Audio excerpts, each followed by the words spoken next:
또 빨리 가서 그의 제자들에게 이르되 그가 죽은 자 가운데서 살아나셨고 너희보다 먼저 갈릴리로 가시나니 거기서 너희가 배우리라 하라. 보라 내가 너희에게 이르느니라 하거늘. 아멘. 10절입니다. 시작.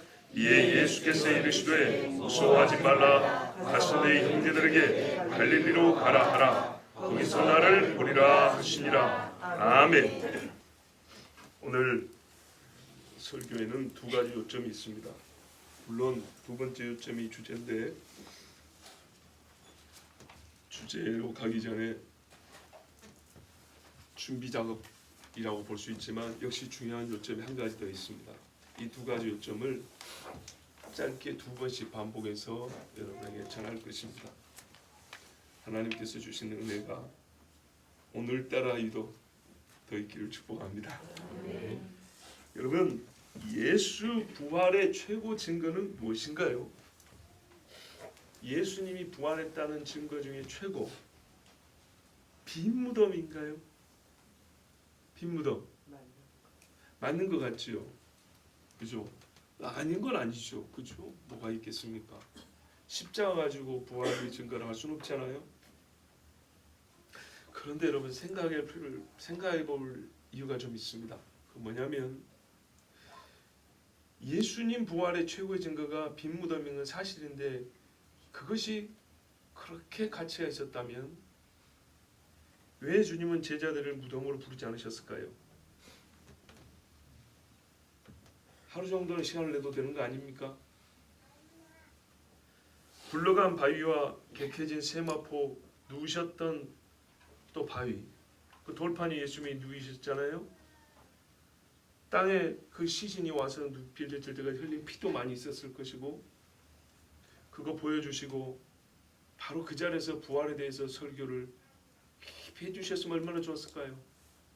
산상수훈의 천국의 원리를 거기서 쫙 설교해 주신 것처럼 무덤에서 부활 설교 너무 어울리잖아요. 예수님 안 하셨어요. 또 왜 훗날에 제자들은 나중에라도 말이죠. 그 빈 무덤에 성지순례를 안 갔을까요? 어떤 이의 신학에 따르면은 구약 언약, 즉 구시대 언약의 증표인 예루살렘 성전 안 가도 될 것 같은데 거기는 그렇게 바울도 몇 번이나 들어가고 제자들을 데리고 들어가더니 왜 사도들은 새 언약의 증표인 부활이 일어난 무덤에는 제자들을 데려와서 성지순례도 안 시켜주고 교육도 안 시켰을까요? 부활을 그렇게 설교해놓고 왜 부활이 일어난 무덤에는 안 가냐 이 말이죠. 새신자들이 등록할 때마다 마지막 수료 코스로 빈 무덤 한번 갔다 오면 좋잖아요. 우리 같으면 생각해보세요. 저기 양화제 미호 가듯이 의미 있지 않겠습니까? 분명히 의미는 있을 겁니다. 그런데 안 했단 말이죠. 여러분, 빈 무덤은 주님 부활의 훌륭한 증거이지만 다시 살아난 주님을 만나버린 사람들에게는요 태양불 아래 호롱불입니다. 주님을 안 만났을 때는 무덤이 최고인데 다시 살아난 몸을 만나버리면 무덤은 안 가봐도 되는 거죠. 주님의 부활은 큰 소리가 나고 바위를 굴리는 땅의 흔들림과 함께 일어났긴 했습니다만 세상을 울리기에는 너무 조용히 일어났습니다. 예루살렘 성내 풀 한 폭이 뽑히지 않았습니다. 예수님 죽으실 때는 성전의 휘장도 위에서 아래로 찢어졌는데 예수님 부활한 아침에는 헤롯의 밥상도 갈라지지 않았어요. 아무도 몰랐어요. 너무나 조용히 일어났기 때문에 부활이 일어난지 모르고 예수님의 시체에 향유를 붓겠다고 여인들이 새벽부터 부지런히 무덤을 향해 길을 나섰던 겁니다. 지진이 아무리 커도 근처에 갔어야 하는 것이지 저 멀리서는 느끼지도 못할 정도로 작은 것이었어요. 여인들은 천사와 돌문이 굴려진 무덤을 봤습니다. 그러나 반신반의했습니다. 오히려 두려웠습니다. 누가 훔쳐갔나. 무서웠지만 예수님의 부활하셨는지는 몰랐습니다. 여러분, 다시 돌아서 하염없이 울었던 막달라 마리아를 보세요. 예수님 부활 못 믿고 있잖아요. 분명히 말씀도 들었고 빈 무덤을 봤지만 제자들도 마찬가지입니다. 여인들이 하는 말이 무덤이 비었다. 천사들이 나타나서 예수님 부활했다고 말하더라고.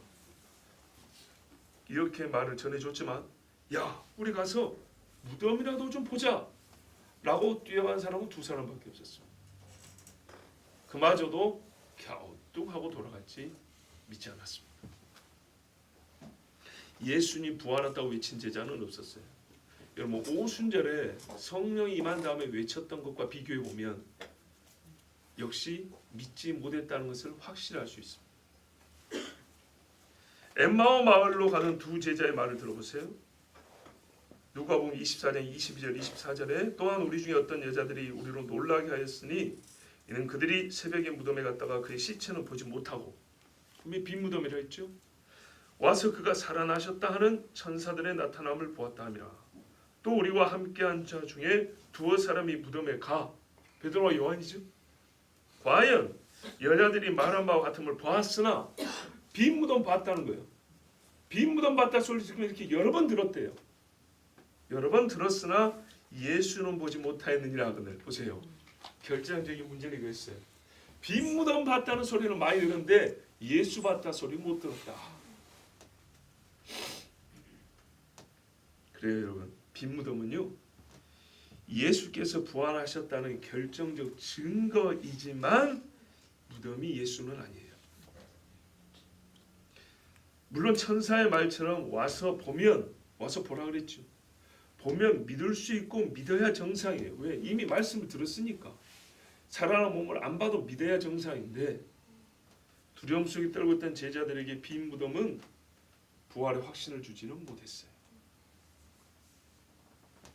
진짜 이 순간 예수님을 잃어버린 제자들이 필요한 것은 다시 살아난 주님을 만나는 거예요. 주님을 만나는 거. 이 두려움 속에서 필요한 건 주님을 만나는 것이지 빈 무덤이 아니에요.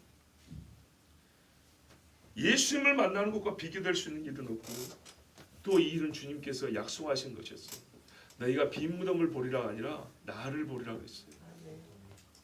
인자가 3일 후에 살아나리라 몇 번이나 말씀했습니까?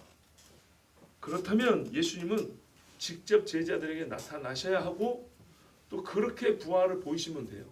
예수님 하셨어요, 안 하셨어요? 하셨어요. 나타나셨잖아요. 근데 왜 그 전에 빈 무덤을 먼저 보라 했을까요? 그것도 필요했기 때문이에요. 토마에게 뭐라 그랬죠? 너는 나를 본고로 믿느냐? 보지 않고 믿는 자가 복되도다. 더 복되게 하시려고 나를 보기 전에 빈 무덤만 보고도 믿으라 하셨던 거예요. 안타깝게도 그 기회를 포착하고 잡은 사람은 없었던 겁니다. 안타깝게도. 자, 그렇더라도 주님이 직접 나타났을 때 이제는 어떻게 해야 되죠? 믿어야죠. 예, 감사하게도 그때는 다 믿었습니다. 그래서 우리 주님이 안 보고 믿었으면 더 좋았을 것을 그런 겁니다. 자, 어쨌든 무덤은 주님이 아닙니다만은 빈 무덤이 절대 무가치한 건 아니고요. 세상에 우리 주님이 누웠던 그 무덤을 한번 찾아가 보는 것이 절대 작은 일이라 말할 수는 없습니다. 지금이야 관광이지만은 2000년 전 그날 같은 경우는 반드시 찾아가서 보고, 과연 우리 주님이 살아나셨다고 그 자리에서 외칠 수 있는, 그 자리에서부터 부활을 선포할 수 있는 좋은 기회를 주신 날이었습니다. 그리고 그 장소가 빈 무덤이었습니다. 저는 7절과 10절 말씀을 읽으면서 의아했습니다. 왜 무덤을 더 써먹지 않으셨을까?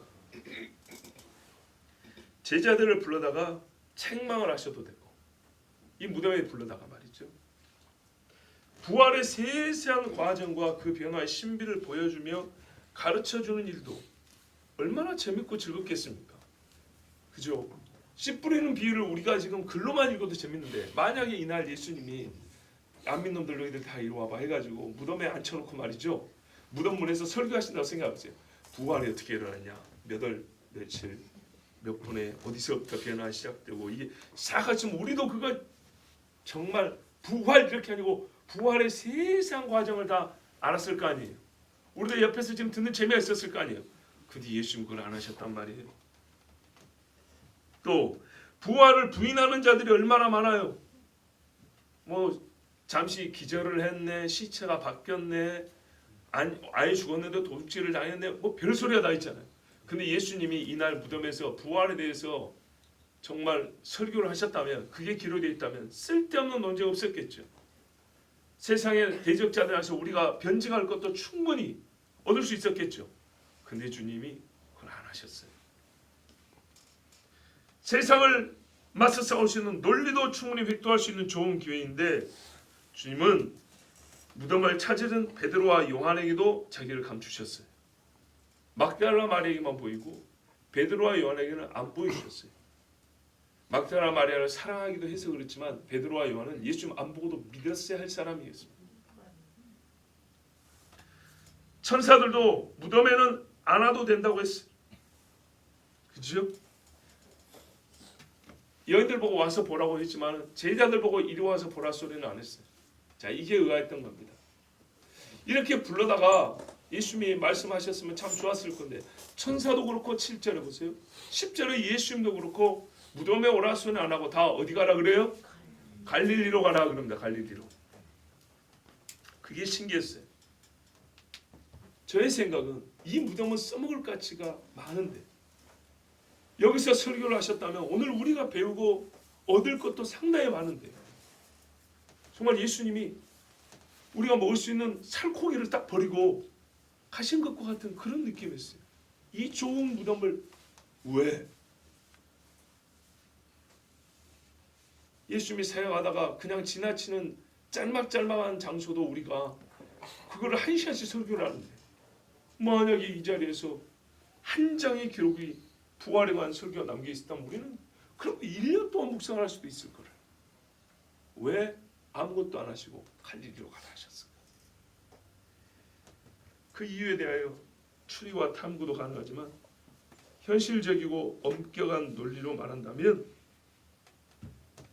여인들에게 빈 무덤은 예수 부활의 증거로 삼기에 적합하지만 제자들에게는 부활한 주님을 만날 장소로 가게 하는 조건의 충족일 뿐이었습니다. 빈 무덤을 보면 뭘 해야 된다고요? 갈릴리로 가야 한다. 부활한 주님을 만나러 그 장소로 갈 조건이 충족되었다. 무덤이 비었으니까. 무덤에 예수님이 여전히 있다면 갈릴리로 갈 수가 없어요. 근데 비었으니까 갈릴리로 가야 한다라는 이제 조건이 충족된 것이. 처음부터 예수님은 죽은 지 사흘 만에 부활하여 갈릴리에서 너희를 만날 것이라고 약속하셨습니다. 자, 여러분 16절에 보세요. 11 제자가 갈릴리에 가서 예수께서 지시하신 산에 이르러 아멘. 제자들은 예수님이 십자가에서 죽으신 것을 확인하였으면 원래대로 하면 곧장 갈릴리로 가야 됐어요. 이게 최고로 좋은 믿음이었어요. 어디 숨어있을 게 아니야. 오늘 예수님 죽었어? 그럼 사흘 후에 갈릴리에서 보겠네. 야, 여기서 갈릴리까지 가는 시간 며칠 걸리냐? 한 2, 3일 걸리지. 출발하세요. 이래야 되는 거예요 원래. 이해가 되시지요? 예수님이 원래 그랬거든요. 나 죽으면 무덤에 와서 봐라 이렇게 말 안 했어요. 사흘 후에 내가 일어나는데 갈릴리에서 만날 거니까 거기서 기다리고 있어 이랬거든요. 근데 안 가니까 어떻게 해요? 가야 된다고 무덤에 와서 보라는 거예요. 부활했다고. 그리고도 안 가니까 어떻게 해요? 밤에 또 나타나신 거예요. 내가 왜 여기 있냐고.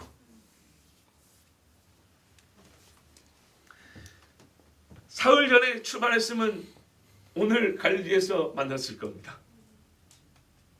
하지만 겁이 나서 예루살렘 한 집에서 꼼짝하고 있었어요. 그래서 천사가 여인들에게 주께서 먼저 갈릴리로 가신다고 말한 거예요. 제자들이 늦은 거예요 이제는. 무덤은 처음부터 제자들이 가볼 필요가 없었습니다. 부활을 믿었다며.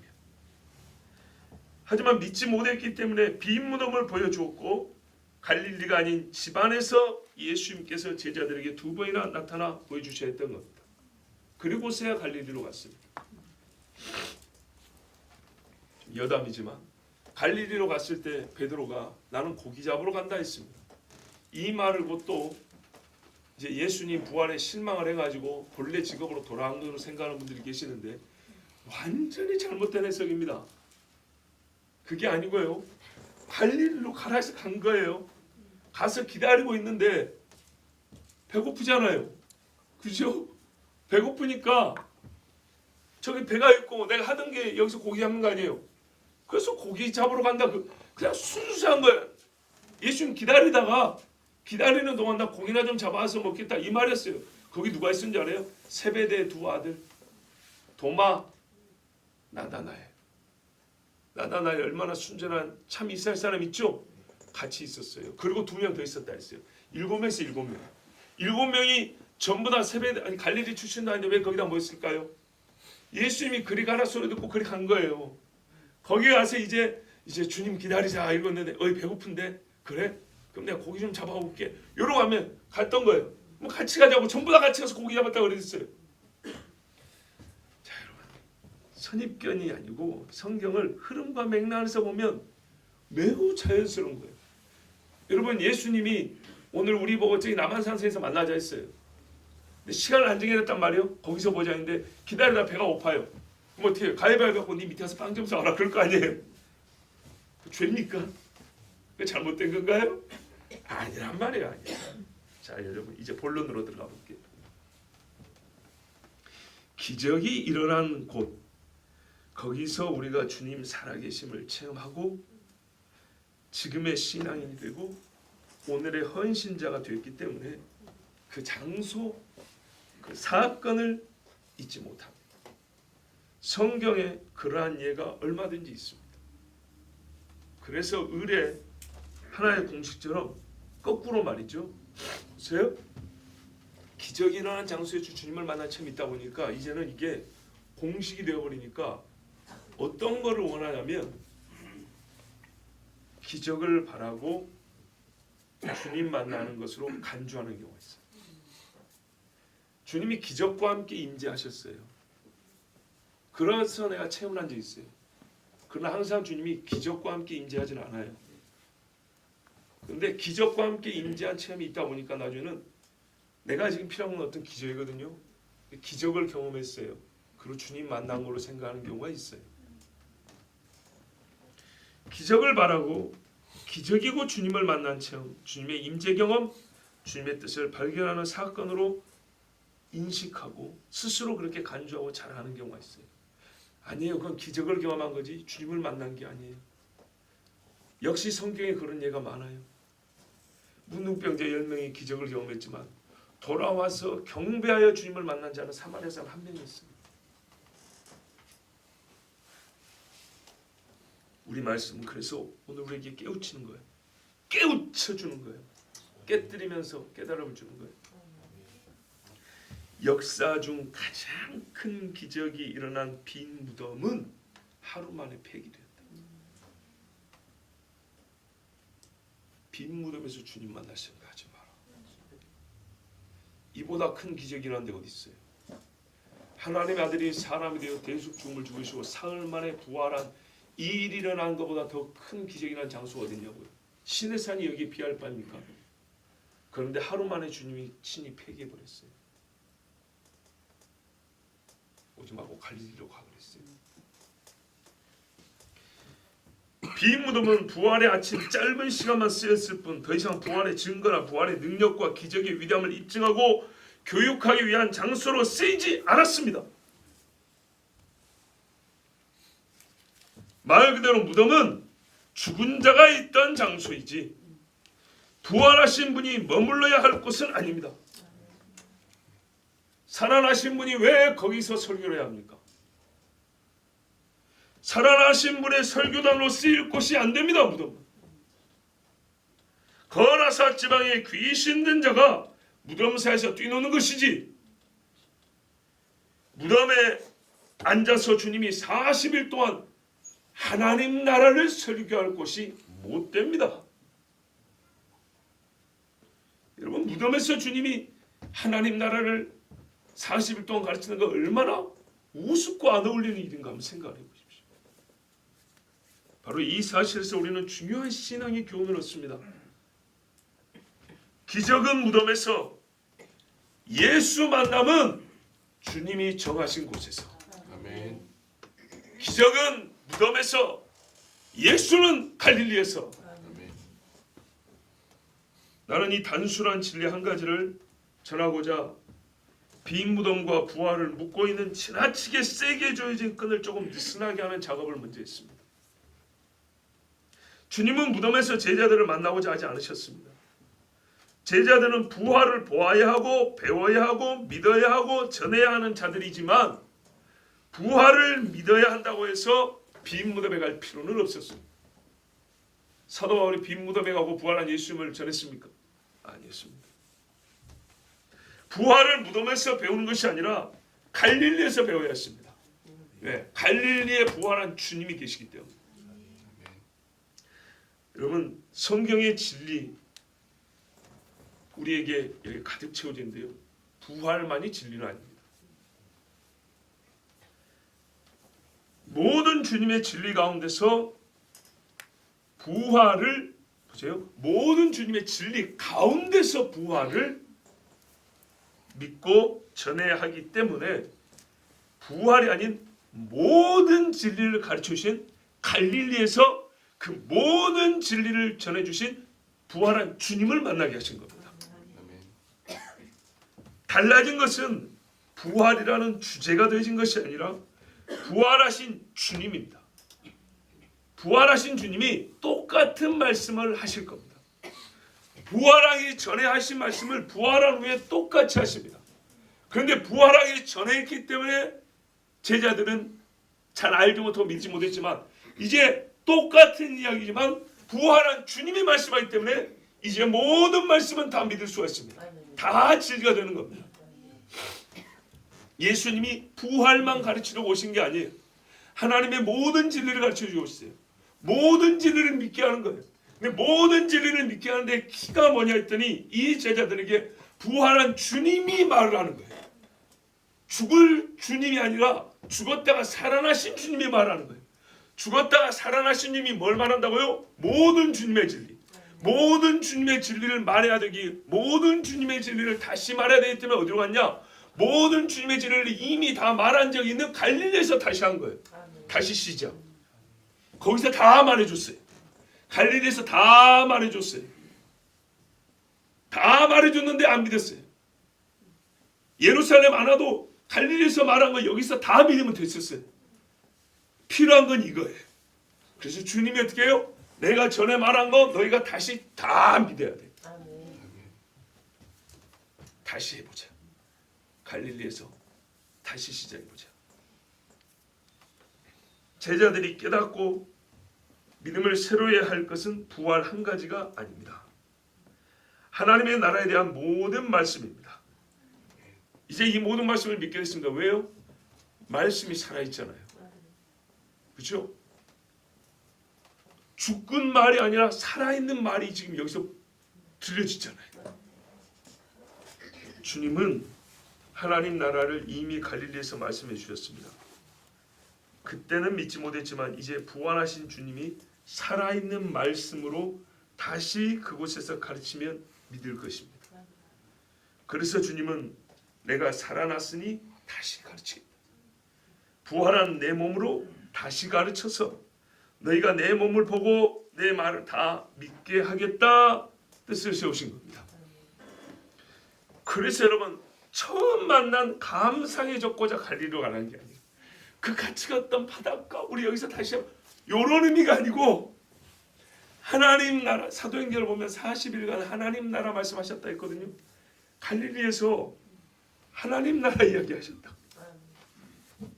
근데 그 하나님 나라 여러분 산상수훈도 봐보세요. 하나님 나라 비유 어디서 했어요? 다 갈릴리에서 다 주셨다고요. 하나님의 나라에 이게 뭐냐면 여러분 이거 어려운 거 아니에요. 원래 하나님 예수님이 죽기 전에 할 말 다 했어요. 죽기 전에 할 말 다 했는데 보세요. 이 예수님이 하시는 말씀을 다 했어요. 요거 그대로 믿으면 돼요. 그대로 요거 믿으면 돼요. 안 믿었어요. 그리고 예수님이 예루살렘에서 부활하셨어요. 그죠? 부활하셨단 말이에요.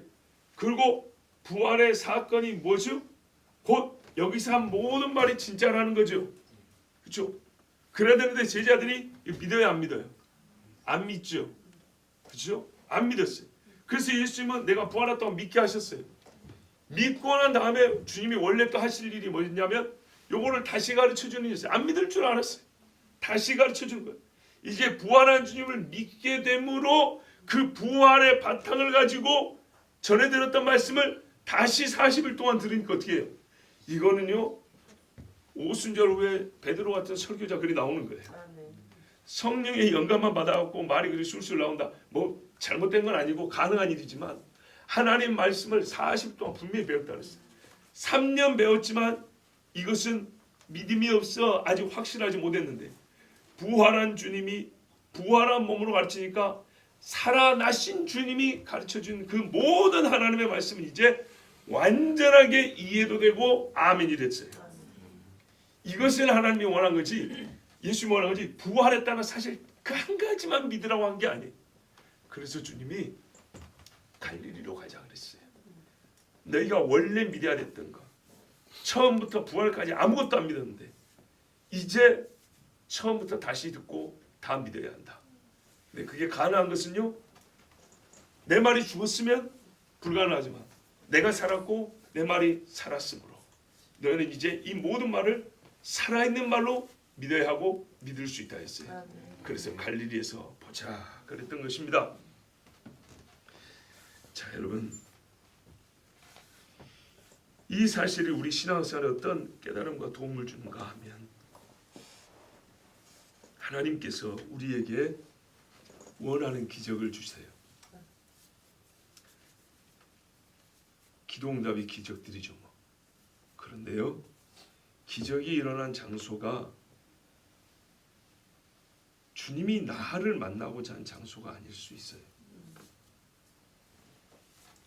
부활은 무덤에서 일어났는데 예수님은 갈릴리에서 보자 그랬어요. 하나님 나라를 이 제자들에게 리마인드 시켜주고 확신시켜주는데 다시 가르치는데 주님 판단에는 기적이 일어난 무덤이 아니라 갈릴리가 더 적합했다는 주님의 판단이에요. 근데 우리는 정말 그 무덤에서 문을 쫙 열고 나오는 주님을 만났으면 딱 좋겠어요. 근데 주님이 그 순간은 주지 않습니다. 또 빈 무덤을 통해 예수님이 살았다는 기적을 맛보긴 하시지만 거기서 주님이 만나주지는 않으셨습니다. 기적이 일어난 곳에서 주님을 오래도록 찾다가 찾지 못하고 할 수 없이 일어난 기적의 기쁨과 감흥에 젖어서 마치 주님 만난 것처럼 간주하고 간증하고 다니지만 무언가 빈 마음을 경험할 때가 있을 것입니다. 나는 기적을 경험했지 주님을 만난 게 아니었어요. 즉 주님이 손이 하신 일을 맛본 것이지. 그래서 주님의 손이 했구나는 내가 반면에 맛본 맞는데 내가 주님을 얼굴로 마주한 건 아니었습니다. 근데 마치 그 기적을 내가 주님 얼굴 본 것처럼 생각하고 막 간증하고 은혜라고 나눴는데 자기는 공허하고 믿음이 크진 않는 거죠. 하나님 나라 소망 크진 않은 거예요. 항상 그 기적이 났던 그 진짜 말 그대로 그 추억에만 젖어 있는 거예요. 나는 하나님께 원하는 목표가 있고 소원이 있지만 하나님도 나를 이끌고 가지 않은 변화의 지점이 있어요. 나는 무덤에서 살아난 주님 걸어나온 걸 보고 싶죠. 근데 주님은요, 나를 갈릴리에서 보고 싶어요. 예를 들어볼까요? 만나를 주면서 먹을 것을 주는 하나님, 언제나 기도하면 광야에서도 먹을 것을 주시는 사랑 많으시고 능력 많으신 하나님을 믿으라고 하셨습니까? 하나님이 만나 주면서 그렇게 믿으라고 하셨습니까? 아닌 건 아니지만 주님의 뜻은 이것이었습니다. 사람이 떡으로만 사는 것이 아니요 하나님의 입에서 나오는 모든 말씀으로 사느니라. 광야에서 떡을 얻어 먹게 해놓고 주님이 뜻하신 건 뭐냐면 너희는 나를 어디서 만나야 되냐면 하나님의 말씀이 떨어지는 곳에서 만나야 된대요. 이렇게 다른 거예요. 분명 떡을 주셨지만 주님이 만나고자 하는 지점은 떡이 떨어진 땅이 아니라 하나님의 말씀이 떨어지는 땅이었어요. 오병이어 기적을 맛보고 그 자리를 맴도는 사람들이 있어도 예수님 말씀, 하나님의 말씀 들으려고 찾아오는 발걸음은 점점 줄었다는 걸 여러분 아십니까? 기적이 일어난 곳이 주님이 나를 만나려고 정하신 곳이 아닐 때가 많아요. 우리가 어떤 기도 제목을 가지고 간절히 기도하여 응답을 받는 경우가 있습니다. 그런데 여러분, 응답은 응답이고 그것과 별개로 내 마음에서 말이죠, 미움이 사라지고 세상을 살아가는 것도 소멸해가고 미움과 원망이 그치고 주의 거룩한 성품을 닮아가는 나를 발견할 때가 있어요. 여러분, 주님이 오라 하신 갈릴리가 바로 거기에요. 코로나 바이러스에 걸리지 않게 해주세요. 코로나 안 걸리고 예배하게 해주세요. 기도했지요? 기도 안 했습니까? 기도했죠. 응답 받았습니까? 안 받았습니까? 지난 2년 동안 별 탈 없이 거의 문제 없이 우리 예배 드렸죠. 지금도 코로나 바이러스 때문에 우리가 예배를 방해받습니까? 기도 응답 받고 있는 거 아닌가요? 받고 있지요. 기적 아닙니까? 3차 유행이니 5차 유행이니 별의별 소리가 세상을 떠들어댔습니다. 2년 동안. 돌파 감염이니 침투 감염이니 별의별 용어들이 다 나왔습니다. 이래도 저래도 정말 우리가 진작에 죽었어야 정상인 세상 말들하면 그런 거 아닙니까? 진짜 나는요 2년 동안 나는 기적을 경험했어요. 하나님께 이 기적이 얼마나 감사한지 몰라요. 그러나 지금 내가 더 감사한 것은 나 그리고 여기 계신 여러분의 믿음이 지난 2년간 더 커졌다는 겁니다. 마음이 2년 전과 달리 비교할 수 없이 더 담대해졌다는 겁니다. 1년 전에 한번 생각해 보세요. 벌벌 떨었죠? 한 1년 반 전이라면요 우리 옴짝달싹 못했겠죠? 제가 지금 다 뭐 들으고 말을 못합니다만 무슨 말인지 다 이해하시죠? 지금 보세요. 지금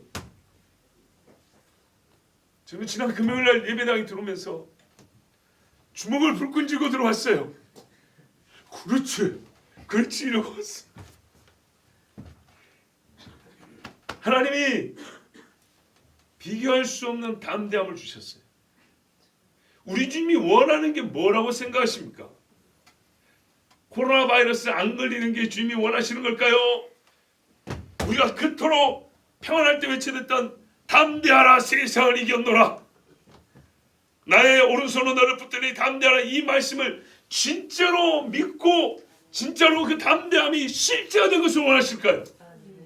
후자를 원하시겠죠? 보십시오.